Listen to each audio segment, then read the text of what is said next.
गेल्या 10 वर्षांपासून या संस्थेकडून अर्नाळा गावात स्वच्छता, आरोग्य आणि शिक्षणावर काम।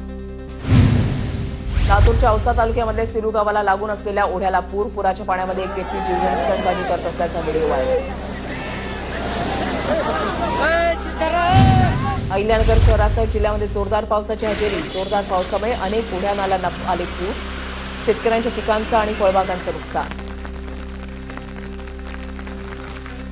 अहिल्यानगरच्या पाथर्डीमधील शिरापूरमधील नदीला पूर। नदीला आलेल्या पुरामध्ये तरुण वाहून गेला। अतुल शेलार असं 31 वर्षीय तरुणाचं नाव।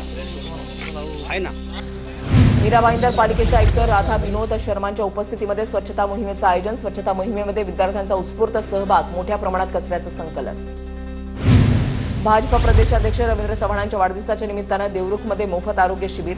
शिबिराचा 300 गरजू नागरिकांनी लाभ घेतल्याची माहिती। भाजपा रत्नागिरी जिल्हा कार्यकारिणीचा देवरुखमध्ये स्तुत्य उपक्रम। हिंगोलीच्या कळमनुरी तालुक्यामधल्या येलकी गावातील नदीला पूर। ग्रामस्थ आणि शालेय विद्यार्थी पुराच्या पाण्यामुळे काही काळ अडकले। मुंबईतील पोलिसांची कौतुकास्पद कामगिरी समोर आली आहे। मनोरुग्ण महिला अर्धनग्न अवस्थेमध्ये फिरत असताना पोलिसांनी लाज राखली।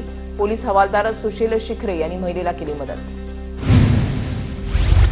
जळगावमध्ये ठाकरेंच्या सेनेच्या सुनील महाजनांकडून भाजपा आमदार सुरेश भोळेंचं स्वागत। फटाके फोडून वाजत गाजत जल्लोषात स्वागत केल्यानं चर्चांना उधाण। विधानसभेला सुनील महाजन आणि भोळे प्रतिस्पर्धी होते। धुळ्यामध्ये 16 सप्टेंबरपासून माथाडी कामगार संघटनेचं आंदोलन सुरू। माथाडी कायद्यामधील प्रस्तावित बदल रद्द करण्यासह विविध मागण्यांसाठी आंदोलन। सरकार दुर्लक्ष करत असल्याचा आरोप। नंदुरबार